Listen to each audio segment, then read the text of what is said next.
بسم الله.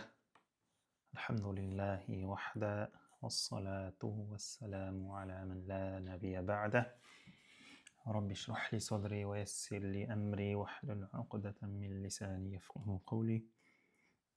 اللهم علمنا ما ينفعنا وانفعنا بما علمتنا وزدنا علما وعملا وتقا وإخلاصا يا رب العالمين. وبعد، السلام عليكم ورحمة الله.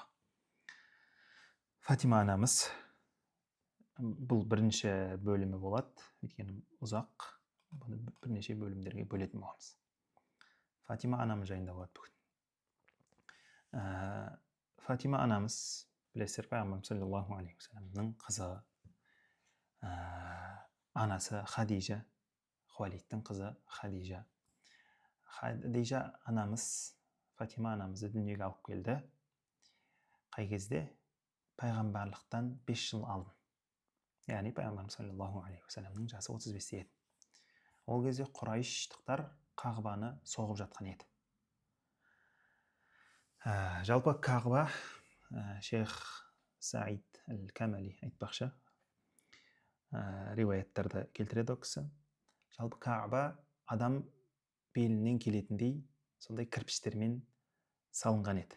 Кірпіштердің ортасына ешқандай батпақ, ешқандай лай қосылмастан құр кірпіш бірінің үстіне бірі қойылып сондай не қылған. Тіпті кішкентай лақ сол кірпішке секіріп мініп, ары қарай секіріп Қағбаның ішіне кіріп кететін жағдайлар болатын дейді.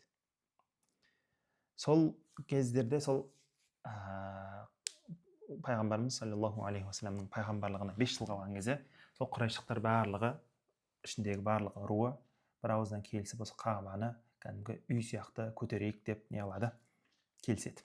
Бәрі сөйтіп уәделеседі, бәріміз мал дүние ақша шығарамыз, алайда сол ақшамыз, мал дүниеміз тек қана адалдан болсын. Ешқандай бір зинахордың ақшасы, Құдай сақтасын, өсім, немесе бір харам нәрселердің, рұқсат емес нәрселердің пайдасынан мүлдем бұл нәрсеге кіргізбейміз деп арабтар сөйтіп не қылады, Құрайыштықтар сөйтіп келіседі.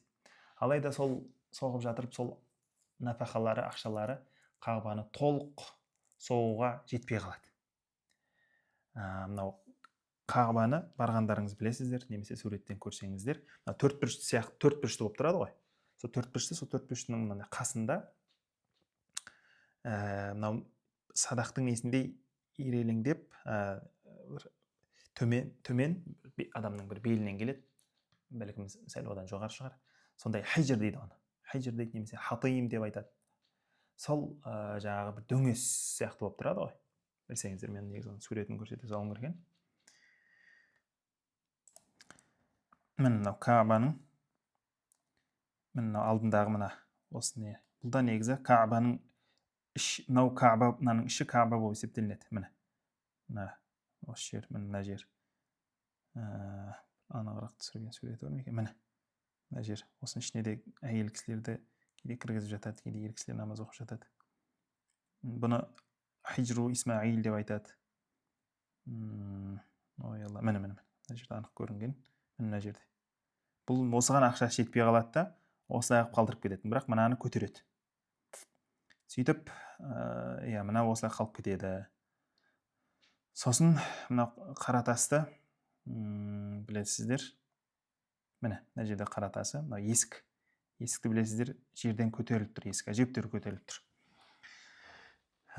Осы қаратасты енді кім қояды деген дауға қалады ғой, жаңағы Құрайыштықтар.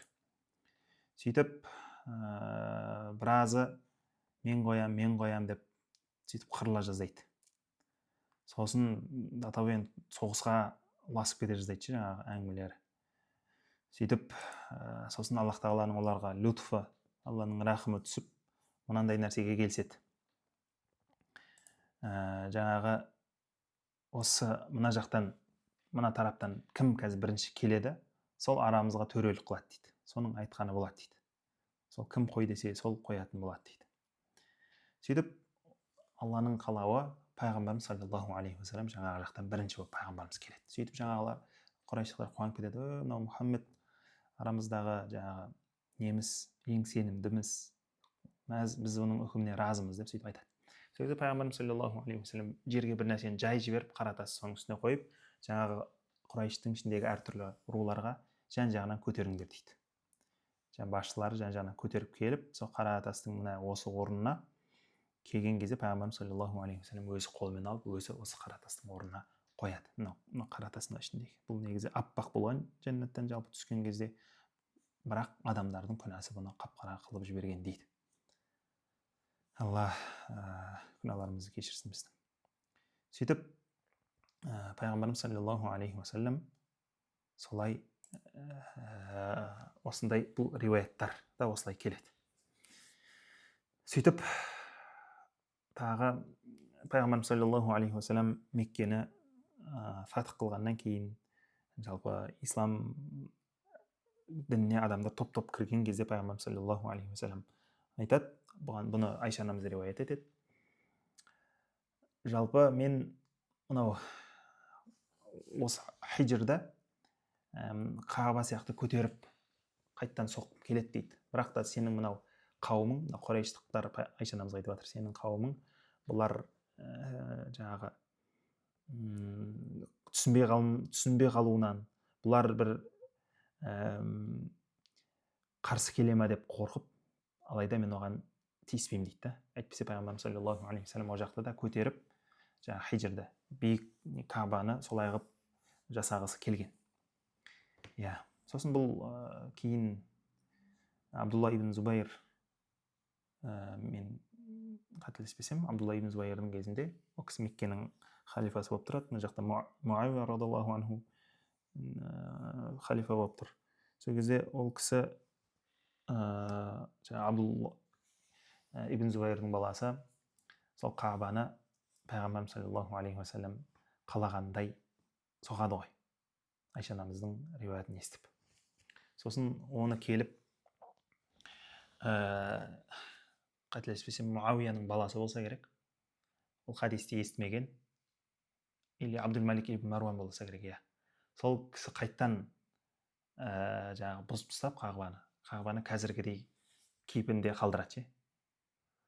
Сосын тағы біраз халифалар келгеннен кейін Омар ибн Абдул-Азиз кезінде деп айтады, қателеспесем, немесе басқа бір кісілердің, басқа бір халифаның тұсында деп айтады. Жалпы сол кезде имам Маликтен сұрайды. Сол кезде имам Малик осындай пайғамбарымыз саллаллаху алейхи уассалам қалағандай мен Қағбаны қайттан көтерсем деп жатырмын, соған не дейсің деген кезде, сол кезде имам Малик бұл тиіспеңіз дейді. Бұл әр келген патшаға бұл ойыншық болып қалады. Сөйтіп мына Қағбаның айбаты кетеді мұсылмандардың жүрегінен. Тиіспеңіз, осылай қала берсін болды деп, ол кісі ол нәрсеге рұқсат бермейді. Иә, жалпы Қағбаның қысқаша оқиғасы осылай.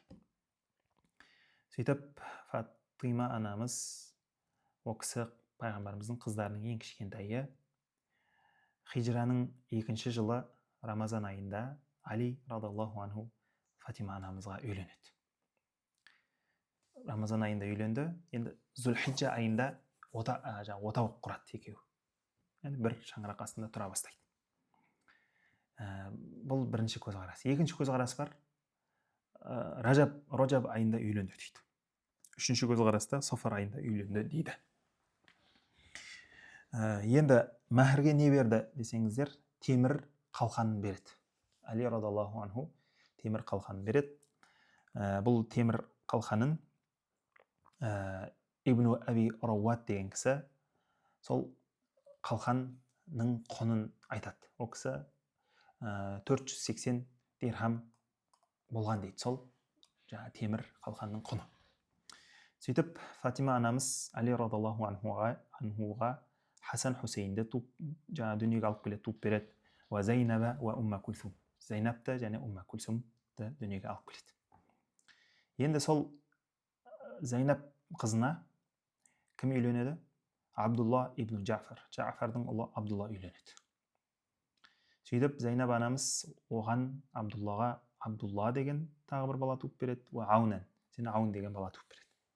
Сөйтіп ол кісі Зайнап анамыз қайтыс болады.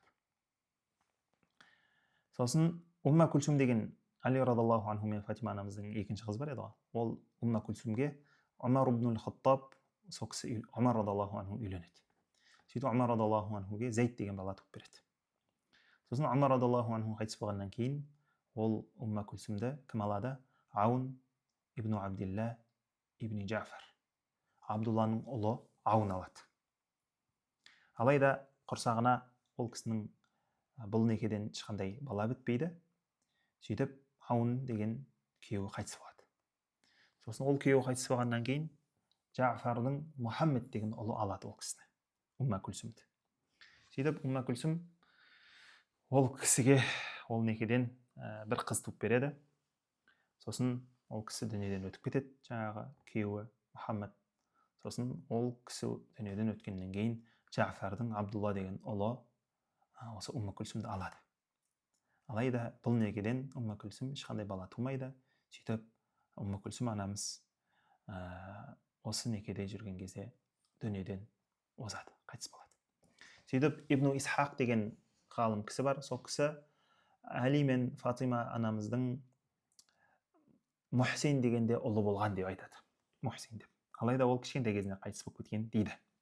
Сосын Лейф ибн Саад деген кісі тағы бір нені айтады, мынандай бір риуаятты айтады. Руқайя деген қызы болған деп айтады. Әли радиаллаху анхудың Руқайя деген қызы болған, бірақ балиғатқа жетпей ол қайтыс болған дейді ол қызы. Енді Әли радиаллаху анхуден ол кісі айтады, бұны Амир деген кісі жеткізіп жатыр.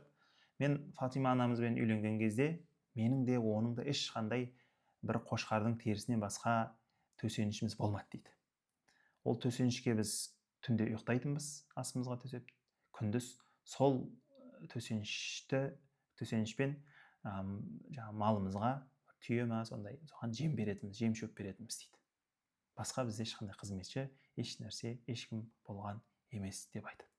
Сосын пайғамбарымыз саллаллаху алейхи уассалам Фатима анамызды Алиге үйлендірген кезде Фатима анамызбен жасау қосып береді артынан.